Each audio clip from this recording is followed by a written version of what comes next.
कल तक अमेरिका कह रहा था कि क्या हो तुम, आज हम कह रहे हैं तू क्या है बे?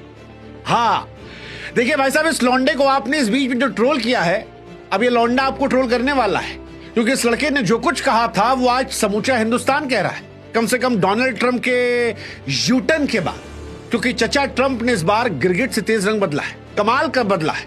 मतलब डोनाल्ड ट्रंप को देखकर हमको शाहरुख खान की अम्मा याद आ गई, रईस वाली, जिन्होंने कहा था कि बेटा कोई धंधा जो है वो छोटा या बड़ा नहीं होता, और धंधे से बड़ा कोई धर्म, और धंधे से बड़ा कोई धर्म नहीं होता। हम जोड़ दे रहे हैं, कोई दोस्त नहीं होता।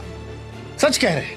मतलब जो डोनाल्ड ट्रंप कल तक कह रहे थे कि इंडिया भाड़ में जाए, इंडिया की इकॉनमी डेड है, इंडिया से हमको लेना देना नहीं, मैं तो अपने पाकिस्तान को बढ़ाऊंगा, आज वक्त, जज्बात, हालात भाई साहब सब बदल दिए हैं। और आज वो कह रहे हैं मुझे प्यार हुआ है मोदी जी तुमसे, फिर से मुझे तुमसे प्यार हो जाएगा फिर से।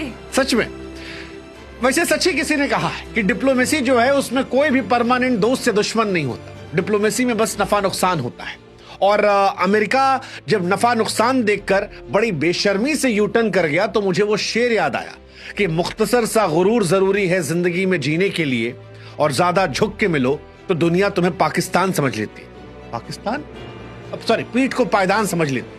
वैसे पाकिस्तान भी समझी लेती है, पाकिस्तान हर तरफ झुका पड़ा है, चाइना के सामने भी झुका पड़ा है, रशिया के सामने भी कहते गए थे पापा पापा पापा पापा पापा प्लीज पापा, न्यू पापा।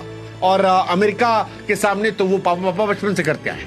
लेकिन हिंदुस्तान नहीं बदला। हिंदुस्तान ने कहा कि भाई देखो, बियाह और दोस्ती, इसमें ना दोनों साइड से सम्मान बना होना चाहिए, और अगर नहीं है तो फिर रिश्ता नहीं चलना चाहिए। और ये बात अमेरिका को समझ में आ गई। 140 करोड़ भारतीयों की ताकत कसर है कि चचा ट्रंप जो हमारे हैं वो झुक गए।